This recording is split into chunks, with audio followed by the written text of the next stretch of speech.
Hello student, आज हम सीखेंगे partners capital account at the time of new admission. तो सबसे पहले हमने लिखा पार्टनर्स कैपिटल अकाउंट, जिसमें क्या होता है कि अगर जो भी पुराने पार्टनर हैं उनका भी नाम लिखा जाता है। मान लो सी इसमें नया पार्टनर आया है तो हमने उसका भी फॉर्मेट में नाम लिखना है। तो ये बिल्कुल सिंपल फॉर्मेट हमने तैयार किया है, एक डेबिट साइड और एक credit side. Particular A B जो पुराने पार्टनर होंगे और सी जो नया पार्टनर होगा उसका भी नाम मेंशन किया। ऐसे ही पर्टिकुलर ए बी और सी। अब बात आती है कि इसमें लिखते क्या हैं। सबसे पहले हम लिखते हैं बैलेंस शीट में जो कैपिटल दी होती है। अगर तो बैलेंस शीट में लाइबिलिटी साइड कैपिटल दे रखी है तो उसके लिए लिखते हैं बाय बैलेंस ब्रोट डाउन। ए की कैपिटल मान लो दे रखी है लाइबिलिटी साइड, जहाँ बी की कैपिटल दे रखी है लाइबिलिटी साइड, या दोनों की लाइबिलिटी साइड दे रखी है तो हम क्रेडिट साइड लिखेंगे।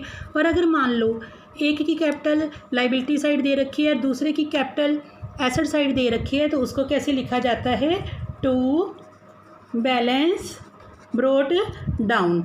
मान लो ए की जो कैपिटल है लाइबिलिटी साइड दे रखी है और बी की कैपिटल एसेट साइड दे रखी है। तो सबसे पहले हमने कैपिटल के बारे में मेंशन किया।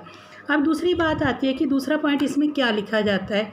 बैलेंस शीट में कई बार जनरल रिजर्व दिया होता है, प्रॉफिट लॉस का बैलेंस दिया होता है, तो उसको डिवाइड किया जाता है बाय, जो भी बैलेंस दिया हुआ है बाय जनरल रिजर्व, कुछ भी दिया हो सकता है, बाय प्रॉफिट लॉस का क्रेडिट बैलेंस, कई बार दिया होता है workman compensation reserve, investment fluctuation reserve. तो जितने भी बैलेंस शीट में रिजर्व दिए होते हैं उनको हमने ओल्ड पार्टनर में डिवाइड करना होता है।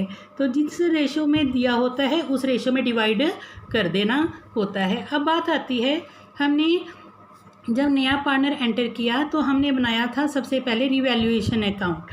रिवैल्यूएशन अकाउंट भी हमने आपको पिछले वीडियो में बनाना सिखाया हुआ है। तो उसको इसमें पार्टनर कैपिटल अकाउंट में कैसे लिखा जाता है। अगर तो मान लो रिवैल्यूएशन अकाउंट में प्रॉफिट हुआ, उसको लिखते हैं बाय रिवैल्यूएशन अकाउंट, ब्रैकेट में लिख दीजिए प्रॉफिट। जितना भी प्रॉफिट उनमें ए और बी में आया वो डिवाइड किया हमने, वो यहाँ पे मेंशन किया जाएगा। अगर मान लो रिवैल्यूएशन अकाउंट में लॉस आता उसको हम कहाँ पे लिखते, to revaluation account if any loss. अब बच्चों मैंने आपको यहाँ पे एक बात बताई थी कि अगर जनरल रिजर्व दिया है, प्रॉफिट लॉस का क्रेडिट बैलेंस दिया है तो वो क्रेडिट साइड में लिखा जाएगा। अब इसका एक अपोजिट पॉइंट होता है कि एसेट साइड में हमें लास्ट में प्रॉफिट लॉस का डेबिट बैलेंस दिया होता है तो उसको भी पार्टनर के कैपिटल अकाउंट में डिवाइड किया जाता है। उसको कैसे लिखा जाता है, टू प्रॉफिट एंड लॉस। अगर कोई मान लो और भी लॉस दिया होता है, जैसे डेफर्ड एक्सपेंडिचर दिया होता है, उसका नाम लिख के उसको भी जितने भी पुराने पार्टनर होते हैं उनकी रेशो में डिवाइड कर दिया जाता है। तो प्रॉफिट लॉस अगर हमें लॉस जहाँ डेबिट बैलेंस दिया हुआ होता है। अब बात आती है, अब मेन हमारे 3 पॉइंट हो चुके हैं। जब नया पार्टनर आता है तो अपने साथ कैपिटल और गुडविल लेके आता है तो उसको कैपिटल अकाउंट में कैसे मेंशन करते हैं। तो उसको लिखते हैं बाय कैश या फिर बैंक अकाउंट। जितना भी नया पार्टनर कैपिटल लेके आया है उसका अमाउंट न्यू पार्टनर के कॉलम में लिखा जाता है। अब बात आती है कि वो गुडविल भी लेके आता है, उसको हम ओल्ड पार्टनर में सैक्रिफाइस रेशो में डिवाइड करते हैं। उसको कैसे बताते हैं, by premium for goodwill. Sacrifice ratio में इसको डिवाइड किया जाता है। अब अगर पार्टनर गुडविल को विदड्रॉ कर लेते हैं तो उसको डेबिट साइड में लिखा जाता है, टू कैश या बैंक अकाउंट, ब्रैकेट में लिख दीजिए गुडविल विदड्रॉन।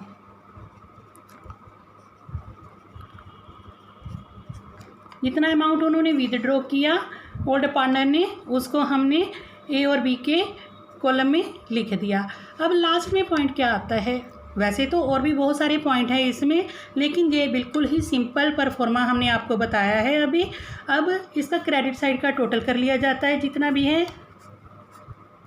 और डेबिट साइड का भी अगर मान लो टोटल कम है तो यहाँ पे लिखेंगे टू बैलेंस कैरी डाउन। तो जो डिफरेंस आएगा वो यहाँ पे मेंशन किया जाएगा। अगर मान लो बच्चों डेबिट साइड में बैलेंस का टोटल ज़्यादा है तो इसको क्रेडिट साइड में लिखा जा सकता है बाय बैलेंस कैरी डाउन। तो जितना भी डिफरेंस है वो यहाँ पे मेंशन होगा। तो लास्ट में दोनों का टोटल बराबर आएगा, इक्वल। तो इसके सिंपल परफॉर्मे की प्रैक्टिस करेंगे। Okay students.